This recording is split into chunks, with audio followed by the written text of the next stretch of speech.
Dear ladies and gentlemen, welcome back to the analysis of MILLIONEA TV.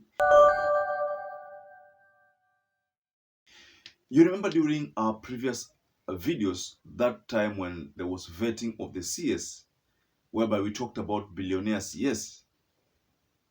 This time round, we've come across the PS, again millionaires. Like we said, Kenya Kwanza said that they would form the government na mama mboga, na boda boda, matatu touts, and the people from the poor communities. Yani kwa ufupi kwa watu walio chini. But what we saw in the CS was just a return of those, leaders who have always been there. Wale matajiri ndio waliekwa pale kwa vyeo. So hatukuona kitu kama mama mboga ama boda boda hapo in that mix up. So there is another interview going on of the PS, and remember there is already a court battle on this, but I don't know, it's funny because it has not stopped, the court has not stopped the vetting or the interview of these PSs, and that is something that we find very, very strange. We know that the court stopped the vetting of Nakuru County chief officers and the executive committees, CECs. So, but with this national appointments or nominations, the courts have not been able to stop. That is what we find very awkward. But nonetheless, after the public outcry, over nominations of close to 30 PS lost from, only 2 communities. That means, when William Samoei Ruto announced the list, it was evident that Kikuyus and the Kalenjins had dominated that list, amounting to about 30 slots were given to 2 communities. But mind you, Kenya is composed of about 42 communities. So we found that a bit strange. But the vetting committee just sprang into action yesterday, and the vetting continued. Then again, we realized that these permanent secretaries were just other millionaires, because we found that the highest permanent secretary had around 480 million worth. That is the worth of that PS, and the lowest had around 120 something. Let me check for you. And the lowest had about 140 million.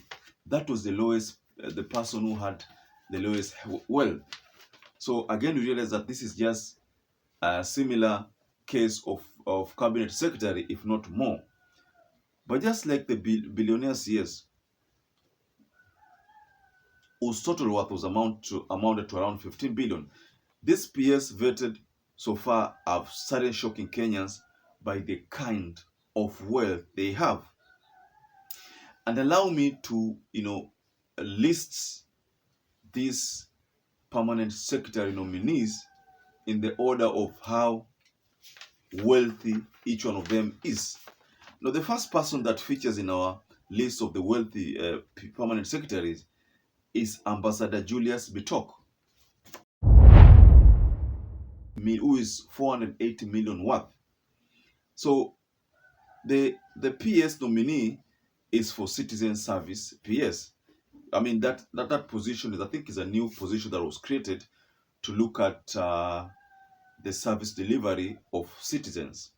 Now that is Ambassador Julius Bitok, the first person that features. Now the second person is Raymond Omolo, who is estimated to be worth at 450 million. So he is actually the current MD for Lake Basin Authority. He is the current PS nominee for Internal Affairs. I think that is going to be with Kinduri Kindiki. That is Internal Affairs.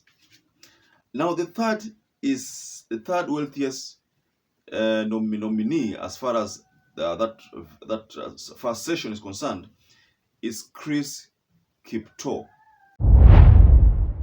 Chris Kiptoo is estimated to be worth 338 million shillings. That is the wealth. He is a nominated National Treasury PS, but the current permanent secretary under the environmental docket. Now the fourth permanent secretary who features in our list of wealthiest PS nominees who were interviewed on day one is one Dr. Julius Korir, estimated to be worth 206 million. Now, Dr. Julius Korir was nominated as the cabinet secretary, as the permanent secretary for cabinet affairs. That is the nomination that he received. And from what we have is that he is a Huru PS and has served in various state agencies, and currently is the permanent secretary for devolution. Now that it's the fourth wealthiest person, wealthiest permanent secretary nominee for the one nominations.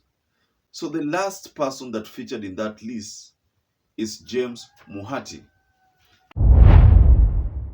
Let it be known that James Muhati is the former IEBC ICT director, and at one particular time he was accused by the NASA brigades of bungling the election, and the accusation was leveled on him and Chiloba, the former CEO for IEBC.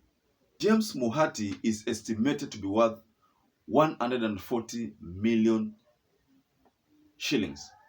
He is the current PS nominee economic planning and the former IEBC ICT director. And I gave a brief history about him being in the IEBC. So, ladies and gentlemen, those are 5 nominees who featured in day one's interview. And from the list, none of them is worth less than 100 million. So that means these are just millionaires. There is no hustler in that list, ladies and gentlemen. A hustler has not featured. Most of the problems that this Kenya Kwanza government is likely to face is because of the promise which is not being adhered to. The promise that they gave is not what they are keeping, ladies and gentlemen. If they promise the youth, they promise the mamambogas, they promise the bodabs, then the people who are benefiting from this government are the rich again. So how is it different from Uhuru Muigai Kenyatta's regime? I see a replica of the same previous regime. There is nothing like mamamboga or bodaboda being featured in this regime. So we have talked about this in the previous engagements. We are not going to talk about them right now, but let it be known that Kenya Kwanza government is not going to find it rosy in managing the country, because the people believe that this government would be quite different in terms of how they allocate jobs, in terms of how they treat the people. But whatever they are seeing right now is a similar replica of what they saw in Uhuru, what they saw in Mwai Kibaki and President Moi regime. Ladies and gentlemen, kindly subscribe to this channel if you haven't subscribed before. Please, I'd like to rest my case there, but I'd like to urge you again to please just stay safe and stay blessed until we meet again for another analysis.